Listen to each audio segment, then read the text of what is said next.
अगर इस राज्यसभा के चुनाव में अगर मान के चलिए गठबंधन में अगर वोटों का इधर-उधर हुआ कुछ, तो हमें लगता है इसका असर राज्य सरकार पे भी पड़ेगा, क्योंकि सरकार गठबंधन धर्म नहीं निभा रही है। दोनों तरफ से कुछ न कुछ त्रुटियाँ हो रही हैं और इसका असर हमें लगता है राज्यसभा चुनाव के बाद दिखेगा। गठबंधन के साथ हैं या एनडीए के साथ? तो अतः हम अपना वोट देने के बाद हम किसी को दिखाएँगे भी नहीं।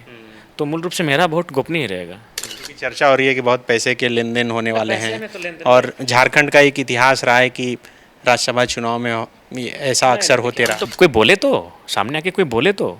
अभी तक तो किसी ने ऐसा कुछ कहा नहीं है। मतलब आप इंतजार कर रहे हैं? नहीं, हम दो बिल्कुल हम एक 6 विधायक बच रहे हैं, वो परिमल नाथवानी के साथ जाएंगे? शायद उसी उद्देश्य से परिमल जी हमारे आदरणीय मुख्यमंत्री जी से मिले होंगे। झारखंड में 2 सीटों के लिए राज्यसभा चुनाव होना है।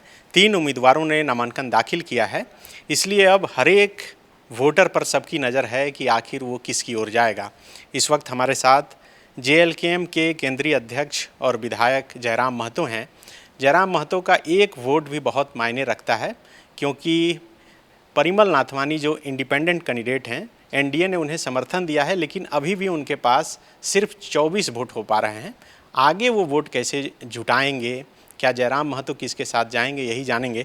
जयराम जी, 3 उम्मीदवार मैदान में हैं। प्रणव झा कांग्रेस से, बैजनाथ राम जेएमएम से और इंडिपेंडेंट के तौर पे परिमल नाथवानी। तीनों उम्मीदवार के बारे में बताइए, आप कैसे देख रहे हैं इन्हें? देखिए, बैजनाथ राम जी शायद पूर्व में मंत्री रह चुके हैं और प्रणव जी खड़गे जी के पीएस रह चुके हैं और परिमल जी झारखंड से 2 बार राज्यसभा का प्रतिनिधित्व कर चुके हैं और सभी राजनीतिक दलों के विधायकों में उनका एक गुडविल है। तो मेरे हिसाब से तीनों ही अच्छे उम्मीदवारी प्रस्तुत करेंगे और ये राज्यसभा का चुनाव जो कॉन्टेस्ट होगा वो काफ़ी क्लोज होगा और मतलब बेहतरीन होगा इस बार। आप वोट डालेंगे? हाँ, संभावना है, वोट डालेंगे। संभावना है मतलब अभी तक श्योर नहीं है क्या? नहीं, श्योर हैं, वोट तो डालेंगे ही। जी। क्योंकि माले के विधायक विनोद सिंह थे, वो कहते थे कि बहुत हॉर्स ट्रेडिंग वगैरह होता है, इसलिए उन्होंने वोट नहीं किया कभी। हो सकता है संभावनाएं बनी होंगी लेकिन अभी हमें लगता है कि जिस प्रकार से परिस्थितियां हैं, अब लोग देखेंगे कि भाई क्या कौन उनके कामों में साथ देंगे। अब लोग काम देखना पसंद करते हैं कि भाई हमारा काम हो, तो इसलिए कामों के आधार पर अब वोट किया जाएगा। जिनको विश्वास में लाया जाएगा कि हाँ, फ्यूचर में हम आपके साथ हैं, आपके क्षेत्र की समस्याओं के साथ हैं, आपके लोगों के हम साथ हैं। तीनों में से कौन से उम्मीदवारों ने आपसे संपर्क किया? प्रत्यक्ष रूप से तो नहीं, लेकिन अप्रत्यक्ष रूप से एक आदमी ने संपर्क किया है और उन्होंने कहा कि भाई आप हमारे प्रत्याशी का समर्थन करना है। तो लोग समर्थन मांग रहे हैं। अब 1-2 दिन में मिलेंगे भी, सबों से मिलेंगे, तीनों प्रत्याशी से मिलेंगे। मिलने में अभी तक तीनों में से किसी ने संपर्क नहीं किया है प्रत्यक्ष तौर पे? जी, सिर्फ उनके लोग आके मिल रहे हैं? हाँ, बातचीत कर रहे हैं। कुछ प्रलोभन भी मिल रहा है? नहीं, ऐसा कुछ नहीं, ऐसे तो कुछ बात भी नहीं हो रहा और बिल्कुल उन सब चीज़ों पे बात भी नहीं करेंगे। हमारा सिर्फ यही रहेगा भाई, चूँकि अभी हमारे पास 3 साल का समय है, 3.5 साल का समय है। हम एक इकलौते विधायक हैं, नए विधायक हैं और हमारे विधानसभा में अगर छोटा सा भी खरोच आता है तो वो राज्य स्तरीय मुद्दा बनता है, क्योंकि पूरे राज्य के मीडिया की, सोशल मीडिया की नज़र हमारे विधानसभा पर है। तो हम तो सपोर्ट चाहेंगे कि भाई हमारे विधानसभा में काम हो। राज्यसभा को भी सालाना 5 करोड़ का आवंटन किया जाता है खर्च के लिए। तो हमारा तो प्रयास ये रहेगा कि उस व्यक्ति का, उस सांसद के माध्यम से मेरे क्षेत्र में कुछ काम हो, ताकि मैं अपने क्षेत्र को मैं दिखा सकूं, मैं कर सकूं, मैं ये काम कर सकूं। ये मेरा प्राथमिकता रहेगा। क्योंकि देखिए, हम सरकार में है नहीं, कि मंत्रालय में तो है नहीं, सरकार के विधायक है नहीं जो हम लोग कुछ बढ़िया और कुछ विशेष योजनाओं को आसानी से ले लें। हमें लड़ना पड़ता है। अभी देख रहे हैं हमारे वहाँ जो नेतरहाट आवासीय विद्यालय, जो पूर्व का ही है मैं, लेकिन वो वापस चला गया था। वो चक्रधरपुर और चाईबासा को मिलना था, हमारा वहाँ जो नावाडी में बनना था वो वापस चला गया था। लेकिन फिर हम लड़े, हम कार्यालयों में जाके बैठे हैं, हम विभागीय अधिकारियों से बैठे और विधानसभा में जब हमने क्वेश्चन किया तो फिर हमारे विधानसभा में वो नेतरहाट के तर्ज पर जो आवासीय विद्यालय है उसका टेंडर वगैरह हो चुका है। हमें लगता है कुछ दिनों में अब कार्यक्रम आरंभ होगा। तो हमें संघर्ष करना पड़ता है चूँकि हम बागी विधायक हैं। तो इस लिहाज से हमारा प्रयास यही रहेगा कि उस व्यक्ति का, उस सांसद का मेरे विधानसभा में भी एक दृष्टि रहनी चाहिए। अभी जो राज्यसभा चुनाव के दौरान जो एक पॉलिटिकल सिनारियो यहाँ पर देखने को मिला, कांग्रेस ने उम्मीदवारों के नाम की घोषणा की, उसके बाद जेएमएम के नेताओं ने नाराज़गी जताई और कहा कि अब तक हम एक तरफा प्यार निभा रहे थे, और उसके बाद फिर दोनों एक साथ हुए। फिर परिमल नाथवानी पहले मुख्यमंत्री से मिले और उसके बाद फिर बीजेपी के नेताओं से मिले। तो इसे आप कैसे देखते हैं? देखिए शायद मुख्यमंत्री को उन्होंने विश्वास में लिया होगा, क्योंकि उनको भी मालूम है कि मुख्यमंत्री के दल से एक ही व्यक्ति राज्यसभा जाएंगे। बाकी उनके पास 28 के बाद 6 सीटें बच रही हैं, तो 6 सीटों के लिए उन्होंने बातचीत किया होगा कि बाकी 6 सीटों पे वो उनका सहयोग करें, इसीलिए शायद वो उनसे पहले मिले होंगे, क्योंकि काफ़ी सूझबूझ वाले नेता हैं और उनका सभी राजनीतिक दलों में एक अच्छा उनका एक मतलब पॉजिटिव बातचीत लोग करते हैं। कहना चाह रहे हैं कि जो छः विधायक बच रहे हैं वो परिमल नाथवानी के साथ जाएंगे। शायद उसी उद्देश्य से परिमल जी हमारे आदरणीय मुख्यमंत्री जी से मिले होंगे, उसके बाद मुख्यमंत्री और उनमें क्या बातचीत हुई तो खैर वही लोग जानते हैं। लेकिन कल्पना सोरेन तो प्रस्तावक बनी है प्रणव झा का। यही राजनीति है और फिलहाल जो महागठबंधन है उसका यही तो प्रेम है।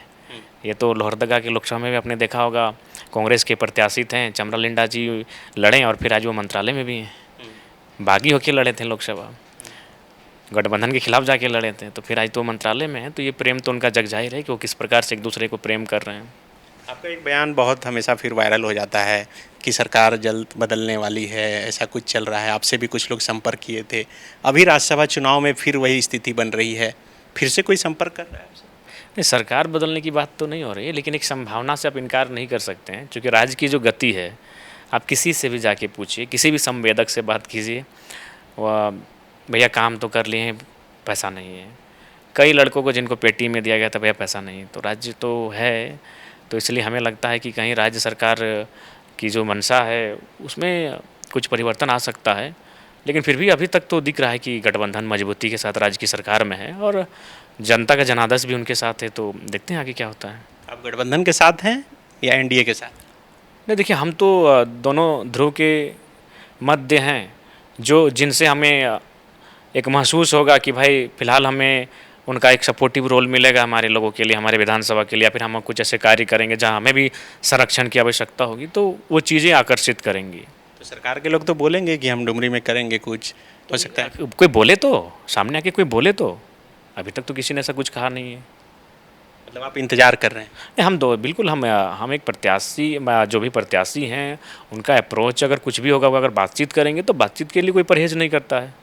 बातचीत के लिए हर कोई सजग रहता है कि हाँ ये बातचीत करते हैं। आपको 2 वोट देने का अवसर मिलेगा, शायद प्रथम वरीयता, द्वितीय वरीयता, तीसरा भी दे सकते हैं, पर हाँ 3 प्रत्याशी यानी 3 भी दे सकते हैं, प्रथम द्वितीय तृतीय दे सकते हैं। ये सोच कर रखे हैं कैसे देना है? हाँ 1-2 दिन में डिसीजन ले लेंगे। तो गुप्त है, इसको सार्वजनिक यार हाँ, सार्वजनिक इसलिए भी आप नहीं कर सकते कि हम जो है ना इंडिपेंडेंट है और मेरा कोई एजेंट भी नहीं रहेगा, तो अतः हम अपना वोट देने के बाद हम किसी को दिखाएंगे भी नहीं, तो मूल रूप से मेरा वोट गोपनीय रहेगा। तो जब संवैधानिक व्यवस्था में मेरा वोट गोपनीय है तो फिलहाल गोपनीय ही रहने दिया जाए। नहीं, चूँकि चर्चा हो रही है कि बहुत पैसे के लेन देन होने वाले पैसे हैं में तो लेन-देन और झारखंड का एक इतिहास रहा है कि राज्यसभा चुनाव में ऐसा अक्सर होते हम रहा। तो बोले उनको हम अपना जिनको भी हम देंगे उनको हम एक अभिभावक के तौर पे उनको मानेंगे, भाई कि आप मेरा अभिभावक बन के बाकी के जो मेरा 3 साढ़े 3 साल है वहाँ आपको संरक्षण देना होगा, वहाँ आपको मेरी मदद करनी होगी, मेरी नहीं मेरे लोगों की, पैसे की कोई बात नहीं होगी। मैं क्योंकि विधानसभा का चुनाव में बहुत सारा प्रलोभन था, हमें एक एक सीट में कुछ लोग आके हमको कह रहे हैं इतना देंगे 10,000 तो 15,000, तो हम अपने लड़कों को हम वहाँ चुनाव लड़ाएँ। यार मतलब करोड़। हाँ, तो उन सब चीज़ों को हम नकार के बैठे हैं। विधानसभा चुनाव में तो मतलब सोच नहीं सकते इतना ऑफर का था, तो उन सब चीज़ों को हम छोड़ के बैठे हैं। अब एक राज्यसभा सीट में आप क्या उम्मीद, मैंने क्या पैसे का खेल होगा, उनसे हम कई गुना मतलब छोड़ के बैठे हैं। तो मेरा उन सब चीज़ों में ध्यान नहीं भटकेगा, क्योंकि हमने 1.5 साल को देखा किस प्रकार से सपोर्ट मिल रहा है प्रशासनिक, किस प्रकार से क्षेत्र में विभागीय सपोर्ट मिल रहा है, किस प्रकार से हमको योजनाएँ चाहिए, किस प्रकार से हमको अपने क्षेत्र में एक मॉडल प्रस्तुत करना है, तो उसके लिए मुझे भी सपोर्ट चाहिए। तो वो व्यक्ति जो राज्यसभा का सांसद बनेगा, निसंदेह वो हमसे आयु में जितने भी प्रत्याशी हैं लगभग तो 1.5 गुने तो है ही, हमें लगता है 2 गुने भी हैं हमसे। तो एक अभिभावक के तौर पर अगर वो मेरे सामने आकर कहेंगे कि बाबू तुम नए नए राजनीति में हो, तुम्हें जहाँ मेरी राजनीतिक संरक्षण की सब आवश्यकता पड़ेगी, हम आशा है जब ये भरोसा और विश्वास दिलाएंगे तो निसंदेह हम उनको अपना मत देंगे। अच्छा, अभी मुख्यमंत्री लगातार समीक्षा बैठक भी कर रहे हैं, आपको क्या लगता है कि सरकार कैसी चल रही है, क्या समीक्षा करने की ज़रूरत है? देखिए समीक्षा करने की तो ज़रूरत है, क्योंकि सरकार गठबंधन धर्म नहीं निभा रही है, दोनों तरफ से कुछ न कुछ त्रुटियाँ हो रही हैं और इसका असर हमें लगता है राज्यसभा चुनाव के बाद दिखेगा। अगर इस राज्यसभा के चुनाव में अगर मान के चलिए गठबंधन में अगर वोटों का इधर उधर हुआ कुछ, तो हमें लगता है इसका असर राज्य सरकार पे भी पड़ेगा। क्योंकि बयानबाजी भी लगातार हो रहे हैं, हो ही रहा है, सब दिख रहा है कि आप असम में जाके अलग अलग लड़े हैं, बंगाल में राहुल जी अलग तरफ थे और मुख्यमंत्री जी अलग साइड से प्रचार कर रहे थे, तो ये सारी चीज़ें तो दिख रही है और सबके सामने दिख रही है।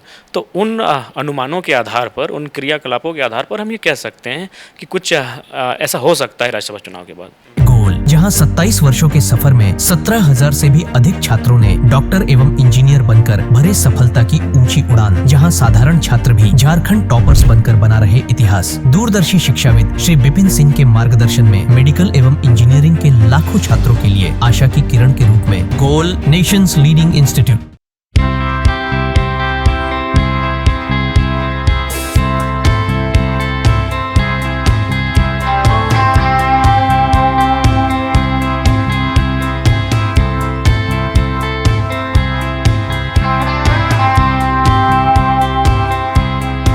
सरकारी परीक्षा की तैयारी का सबसे भरोसेमंद नाम NIBM।